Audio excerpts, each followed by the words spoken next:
मुख्यमंत्री झूठ बोलते हैं और इस सदन को गुमराह करते हैं।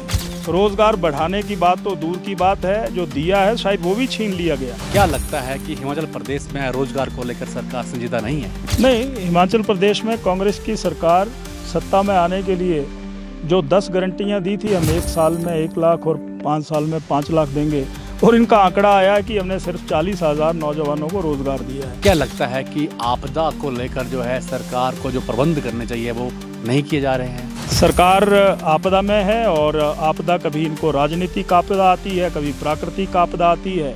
हिमाचल प्रदेश में रोजगार जो है सबसे बड़ा मुद्दा है और प्रदेश की बात करें तो 10 लाख के करीब बेरोजगारों की संख्या है और आज ये मुद्दा जो है विधानसभा में गूंजा है और इसको लेकर सदन तपा भी और विपक्ष ने इसको लेकर वॉकआउट भी किया है। विपिन परमार ने भी ये मुद्दा उठाया था। सर, क्या लगता है कि हिमाचल प्रदेश में रोजगार को लेकर सरकार संजीदा नहीं है? नहीं, हिमाचल प्रदेश में कांग्रेस की सरकार सत्ता में आने के लिए जो 10 गारंटियां दी थी, उसमें नौजवानों को भी भ्रमित किया गया था कि हम 1 साल में 1 लाख और 5 साल में 5 लाख देंगे, और इनका आंकड़ा आया है कि हमने सिर्फ 40,000 नौजवानों को रोजगार दिया है, और इनके आंकड़े भी आपस में तालमेल नहीं खाते हैं। मैंने एक प्रश्न किया था 2024 जुलाई में, उस समय कहा था कि 34,100 नौकरियां हमने बांट दी हैं, दे दी हैं नौजवानों को, और 15 अगस्त को मुख्यमंत्री सरका घाट में भाषण देते हैं, वहां पर कहते हैं कि 23,000 नौजवानों को रोजगार। ये 10,000 रोजगार कहां चला गया? रोजगार बढ़ाने की बात तो दूर की बात है, जो दिया है शायद वो भी छीन लिया गया। और 2.5 सालों में 2.5 लाख नौजवान को रोजगार मिलना चाहिए था। और जितने भी हिमाचल प्रदेश में अभी तक 2 बजट प्रस्तुत हुए हैं, मुझे ये भी याद है कि 26 जनवरी हो, 15 अगस्त हो, पूर्ण राज्य दिवस हो, वहाँ पर मुख्यमंत्री हिमाचल प्रदेश के नौजवानों को रोज़गार देने की बात करते हैं, परंतु इनके पास कोई रोड मैप नहीं है। और मुझे तो वो समय भी याद है 2022 जब हम चुनाव में उतरे थे, सरकार हमारी थी, और यहाँ इस सरकार में कहा था कि नेताओं ने कहा था हम पक्की नौकरी देंगे और पेंशन वाली नौकरी देंगे, जिसमें कर्मचारी को सारे बेनिफिट मिलते हैं, वो नौकरी देंगे। तो वो कहाँ गए? और पहली कैबिनेट में कहा था कि हम 1 लाख पद सृजित करेंगे, 1 लाख पद सृजित करेंगे और वो नौजवान को रोजगार देंगे। इसलिए मुख्यमंत्री झूठ बोलते हैं और इस सदन को गुमराह करते हैं। इसीलिए हमने विधानसभा से वॉकआउट किया, ये मैं कहना चाहता हूँ। जॉब ट्रेनिंग जो योजना है वो किस तरह से लगती है आपको? क्योंकि जो पहले कॉन्ट्रैक्ट था उसको जॉब ट्रेनिंग किया जा रहा है। ये सिर्फ और सिर्फ नौजवान को रोजगार ना देने के लिए इस प्रकार की योजनाएं या इस प्रकार के कंसेप्ट दिए जा रहे हैं। हम जॉब ट्रेनिंग का पूरी तरह से विरोध करते हैं। अगर कहीं पर पद निकलता है, पोस्ट निकलती है, तो उसको एडवर्टाइज किया जाए, उसका परीक्षा ली जाए, उसका वाइवा लिया जाए, फिर उसको नियुक्ति दी जाए।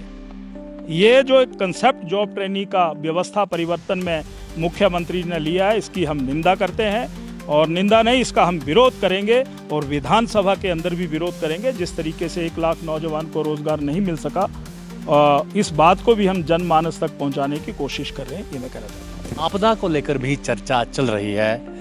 क्या लगता है कि आपदा को लेकर जो है सरकार को जो प्रबंध करने चाहिए वो नहीं किए जा रहे हैं? सरकार आपदा में है और आपदा कभी इनको राजनीतिक आपदा आती है, कभी प्राकृतिक आपदा आती है, और जो सत्ता है वो तार है, वो विभाजित है। मुख्यमंत्री जी का अपने मंत्रियों के ऊपर, अपने विधायकों के ऊपर नियंत्रण नहीं है। राजस्व मंत्री थुनाग जाते हैं, सिराज जाते हैं, और वहाँ पर लोगों का सहयोग करने के बजाय उनको प्रताड़ित करते हैं। यानी वहाँ पर राजस्व मंत्री जी को जन भावनाओं के अनुसार जिन लोगों के मकान गिर गए, जिन लोगों के दुकानें गिर गई, जिन लोगों के बगीचे बह गए, उनका हाल पूछना चाहिए था।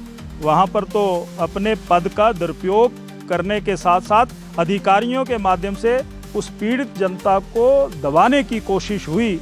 मैं इस सरकार के उस मंत्री का भी विरोध करता हूं, जिन्होंने अभद्र टिप्पणियां जो हैं वहां के विधायक श्रीमान जयराम ठाकुर जी के खिलाफ कही है।